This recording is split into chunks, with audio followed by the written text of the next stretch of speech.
jedhaniitiin guurame. Akkasi. Akkasi. Ammoo eessaan dhufee harka Oromoo gale? Amaara irraan harka Oromoo gale moo jalqabumaa ka ergameyyuu Oromumatti ergamee mallaqni kun? Mallaqni ka guurame ka namni nu seenu sun Amaara seenaa.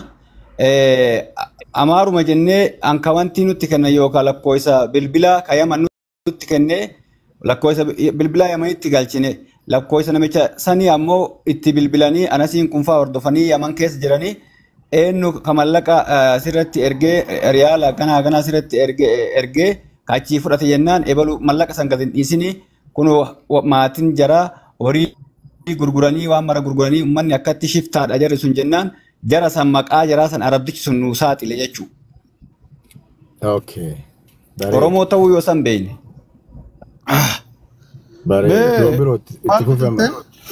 Yeah, go ahead, yeah. Ela tokkoffaa irratti Jamaalati wanni siin galle moo akkam taatee naan galle kaaboo mallaqa buusisiisee mucaa dararee Oromoo guutuu hiisiisee garteetiniin Oromoo guutuu akka gartee asirraa booyuu fi akka haati sunillee agartee wayita Ahmad dhaqeetiniin bira taa'ee halkasan guutuu taa'aa bulanii miidiyaa kanarratti akkasitti itti kadhataa bulan suni Oromooma jechuudha taa'eetuma laala.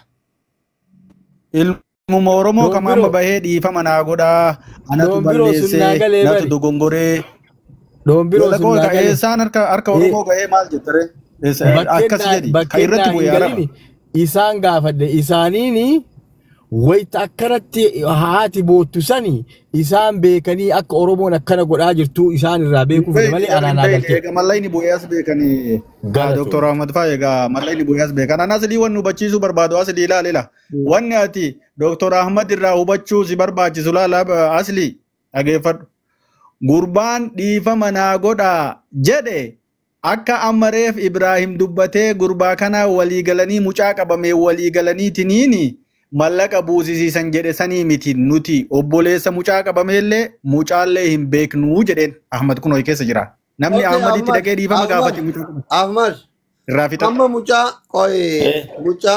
Oromoon fedhu haa qabu fedhu Amaarri haa qabu fedhu Jinniin haa qabu fedhu Israa'eluu haa qabu mucaan qabame 30 gaafatame mallayni walitti qabame mallayni 30 sun birrii miliyoona tokkoo sun amma eenyuun harka jira eenyu irratti ergitan isin anas sheekaa harka jira anas sheekaa harka jira amma mucaan anas irratti deebisee kalakkoofsa isaan okay ustaaz anas amma dubbii ijoon achi amma ustaaz anas hin dubbiseera sa'aatii barbaadetti na affeeri jedhee galgalatti beellamannee galgala atillee koottu Ibraahimis haa dhufu ijoolleen waan isin jedhu ka rakkoon Itoophiyaa biyya kennaan beektanii na dhagaye shari'aan zaahira algaa sirra kafallaa adaamaa koottu galgala waan ta'u ammoo dubbadha amma Itoophiyaa na dalage galgalatti beellamanne ka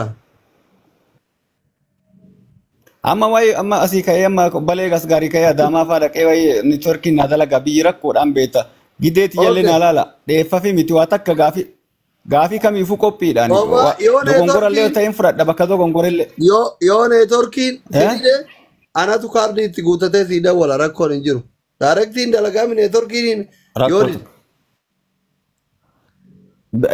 wanni bilbilli kallattiin hin dalagee dhugaa nafii daguunee dawwallaaf rakkoon qabu sii dawwala rakkoo miti kanaafi baabaa sheerrii advaa hin dhufanii manguddoon ijoollee teene ta'ollootiif ta'a Sikko mandoo araara qabdallee hin dhufti sheeytichillee sa'a barbaaddetti hin dhufanaan jedhee boru galgala jedheni kayaman jiru jechuudha.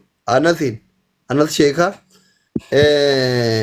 kanuma galatoomi taani immootu yeroo rakkoo kana tare dubbanna ani dheengaddallee kanaaf coraan na sodaate homa argite hundaaf viidiyoo manguddoon waraabinsiin jedhe wanni an shakke hin oolle sii galee miti kanaaf rakkoon qabu. Inshallah taani galgalum itti deemina ka wanni Ahmaditti dhaamattan yookiin gaafattan jira jamse.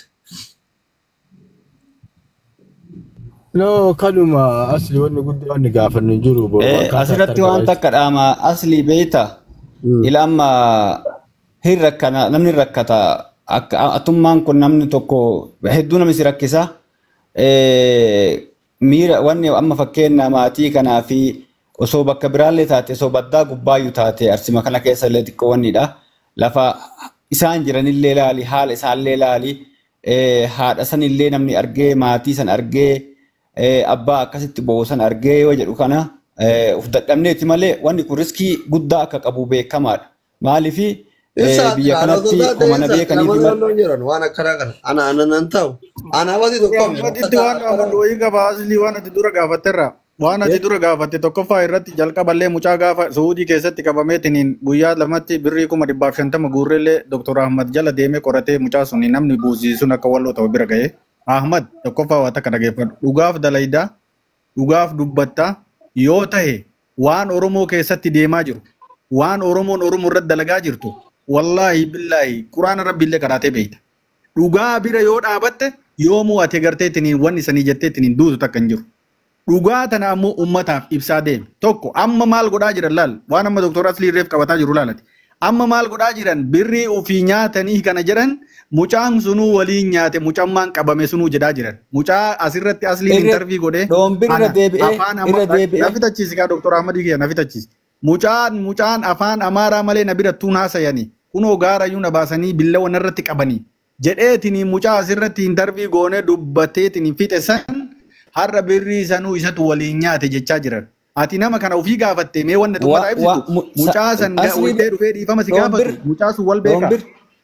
Doombirla sagalee si erga sagalee bilbila kiyyallee fudhadhu Aslii ergee jira Asliin dhagee mucaan afaan isaatiin mucaan kun waa takka quba hin qabu. Halkan shuggutii itti qabnee halkan fuunee deemneni ijoollee haarawaa lama fidee tana bira jirtu ana na beeka wajjii waa nyaanna iraata wajjii nyaanna na beeka fuula na beeka ijoollee biraa itti fidee Amaaranyaa itti haasoytu ana nan argu jedhe laal mucaan kun ana nan argu jedhe. Galgala kana Ibrahim ana nan argu nan beeku waan mallaqaayyuu waan waliin dubbanne takkaayyuu hin qabnu. Takkallee waan kanallee wajjin dubbanne hin qabnu. Isa keessallee ijoollee afaan Amaaraa dubbattu lama. Ufii Oromoo mataate tanattuma gurbaan isa beeku fuulan ammoo isa ana qabsiise jedhe. Birriileen anarratti buutee ufii ijoollee biraa tumsiisa. Dhokatee fuulan jechuu hiriyyaa isaati ollaa isaa jira. Ajandaan qabaniif akkuma isin hime waan TikTok itti gaafa dura mallaqatti jijjiirran mallaqa jedhanii achiin. No TikTok hin qabne. TikTok dura nagaya. Mucaan ajandaa TikTok dura 7 kan qabame obboleessoo.